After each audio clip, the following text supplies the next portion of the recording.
साम दाम दंड भेद। यदि आप ऐसे किसी भी बिजनेस में, किसी भी कंसल्टेंसी में, किसी भी जॉब में, करियर में हैं जिसमें आपको किसी ना किसी तरीके से प्रॉब्लमों को सॉल्व करना पड़ता है, चाहे आप टीम लीडर हैं, टीम मैनेजर हैं, बिजनेसमैन हैं, आपको यदि ऐसी क्वालिटीज़ चाहिए तो आप ओम नमः शिवाय। मेरे प्यारे शिव भक्तों, आज की वीडियो होने वाली है बहुत ही ज़्यादा स्पेशल।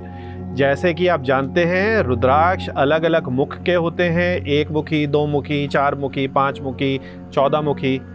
तो अलग अलग जो मुख हैं वो अलग अलग देवताओं से संबंधित माने जाते हैं और अलग अलग ग्रहों से संबंधित माने जाते हैं। तो ऐसा कौन सा दिव्य रुद्राक्ष है जो भगवान श्री राम से जुड़ा है, विष्णु जी से जुड़ा हुआ है? आज इसी पर ही हम चर्चा करेंगे।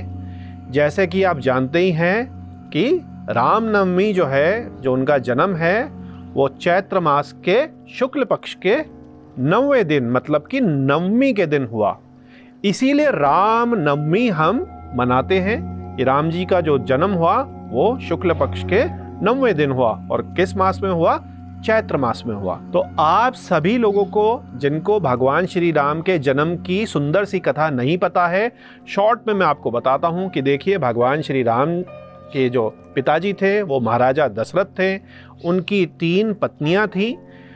उनको संतान प्राप्ति नहीं हो रही थी, इसके लिए एक पुत्र यज्ञ कराया गया। तो यज्ञ की सफलता समापन पर जो अग्निदेव हैं उन्होंने प्रकट होकर प्रसाद के रूप में खीर का कटोरा दिया। और जो ऋषि श्रृंगी हैं जिन्होंने ये कराया था, उनसे कहा कि महाराजा दशरथ से कहिए कि यह खीर अपनी तीनों रानियों को दे दीजिए और इससे उनको संतान प्राप्ति होगी। और बहुत ही ज़्यादा इंटरेस्टिंग स्टोरी इसमें यह है, प्रभु लीला से उसी समय एक बड़ी ही अलौकिक दिव्य घटना हुई कि आसमान से अचानक एक चील आई और खीर के एक भाग पर झपट्टा मार के उड़ गई।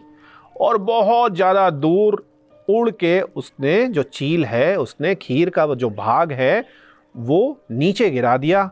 और वो गिरा जो वहाँ पर एक तपस्या कर रही थी अंजना। अंजना कौन है? हमारे हनुमान जी की माता जी। उनको भी पुत्र प्राप्ति नहीं हो रही थी। उनका भी जो विवाह था केसरी जी से हुआ था और केसरी जी और अंजना जी को भी कोई पुत्र नहीं हो रहा था। तो वो भी तपस्या कर रही थी भगवान शिव से ताकि उनको एक पुत्र प्राप्त हो। तो उनके पास जब वो खीर उनकी गोद में हाथ में गिरी तो वो समझ गई कि ये भगवान शिव का ही आशीर्वाद है। मैं तपस्या कर रही थी और आशीर्वाद स्वरूप जो है भगवान शिव ने ये मेरे को प्रसाद दिया और उन्होंने उसको ग्रहण कर लिया। तो देखिए कितनी दिव्य घटना हुई कि जो एक यज्ञ कर रहे थे महाराजा दशरथ, उनसे उनके 4 पुत्र जो उत्पन्न हुए, हमारे भगवान श्री राम, लक्ष्मण जी, भरत जी और शत्रुघ्न जी, उसी यज्ञ के भाग से हमारे हनुमान जी भी उत्पन्न हुए। उसी से वो पैदा हुए जिसमें वायुदेव ने मदद करी। शिव जी का वो अंश है।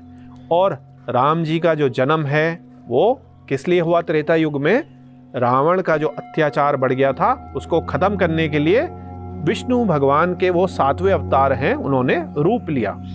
और हनुमान जी ने, बिना हनुमान जी के राम जी और बिना राम जी के हनुमान जी, दोनों एक ही हैं।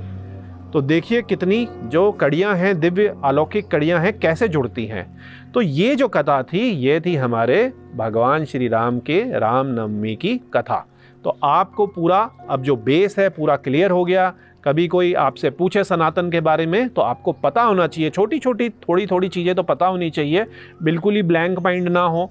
ऐसा नहीं कि आपने पूरा रामचरितमानस पढ़ लिया, पूरी सारी चीज़ें पढ़ ली, ऐसा संभव हर किसी के लिए नहीं है। लेकिन बेसिक फंडामेंटल्स तो आपको क्लियर होने ही चाहिए, अपनी रूट्स तो आपको पता ही होनी चाहिए। आइए अब हम आगे चलकर बात करते हैं उस रुद्राक्ष की जो भगवान श्री राम विष्णु जी से जुड़ा है। तो उस रुद्राक्ष का नाम है 10 मुखी रुद्राक्ष।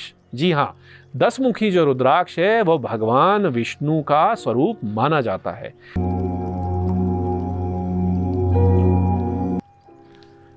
तो देखिए अलग अलग प्रकार के 10 मुखी रुद्राक्ष हैं। ये सारे के सारे जो हैं ये आप देख सकते हैं आगे और पीछे से। तो इस तरीके से ये अलग अलग साइज के 10 मुखी रुद्राक्ष हैं। इनमें 10 मुख हैं, ये देखिए। तो देखिए अलग अलग साइज के ये 10 मुखी रुद्राक्ष हैं जो आप देख रहे हैं। चारों तरफ से मैं आपको इनको दिखा रहा हूँ। इस तरीके से ये जो है 10 मुखी नेपाली रुद्राक्ष होते हैं। 10 मुखी रुद्राक्ष के ऊपर मैं बहुत डिटेल में एक वीडियो अलग से बना चुका हूं, वो कार्ड सेक्शन और डिस्क्रिप्शन में लिंक उसका दिया है, आप देख सकते हैं। 10 मुखी जो रुद्राक्ष है भगवान विष्णु का स्वरूप है, भगवान श्री राम का स्वरूप है। किसको वो पहनना चाहिए? जिनको विष्णु भगवान की क्वालिटीज चाहिए।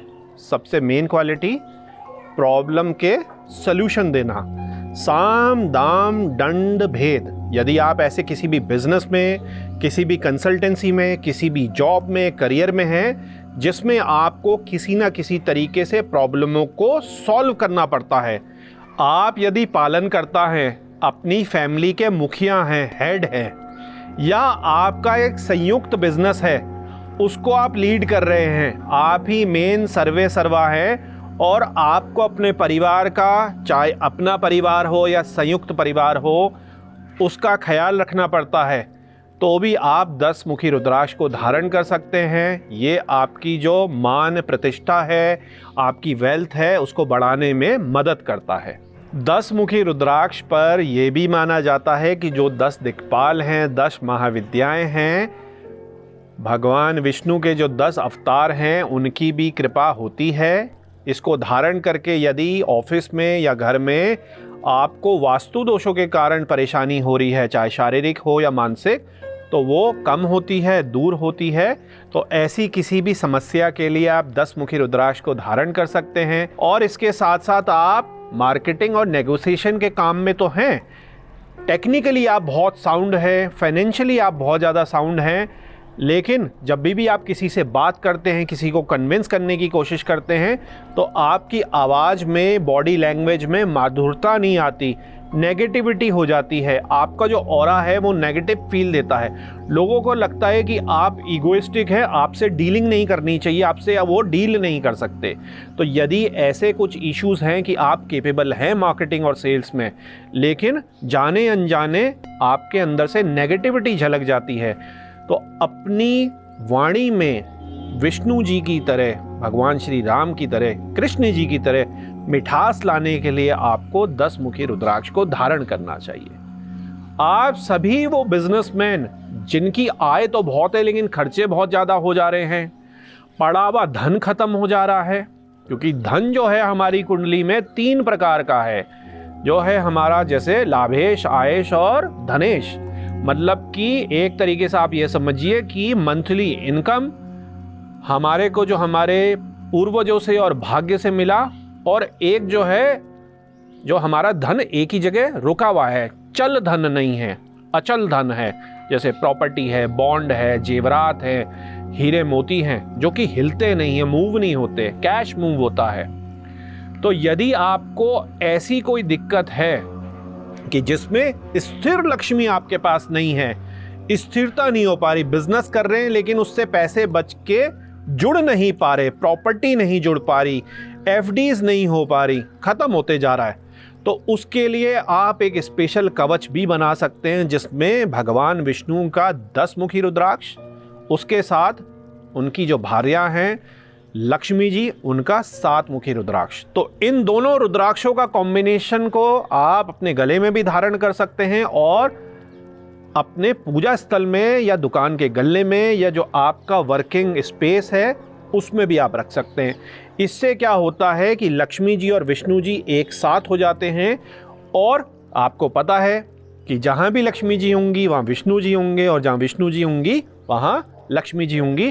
तो ऐसा करके जो लक्ष्मी जी हैं स्थिर हो जाती हैं, लक्ष्मी जी इधर से उधर नहीं भागती। आपकी यदि जीवन की कुछ ऐसी स्पेशल परिस्थिति हो गई कि आप बहुत ही हाई प्रोफाइल जॉब में हैं या एक पोजीशन में हैं, लेकिन आपको काम निकलवाना है, किसी तरीके से टेंडर निकलवाना है, प्रोजेक्ट करवाने हैं, घर की आपकी ऐसी सिचुएशन है, आप ही मेन सर्वे सर्वा हैं, तो यदि आपकी भी ऐसी कोई परिस्थिति है जिसमें आपको अपना काम निकलवाना है किसी तरीके का, चाहे वो पर्सनल काम हो या बिजनेस का काम हो, तो आप 10 मुखी रुद्राक्ष को धारण कर सकते हैं। क्योंकि आप जानते हैं कि जो हमारे विष्णु जी हैं उनमें मोहिनी रूप भी है जो पूरी दुनिया को मोहित कर सकता है।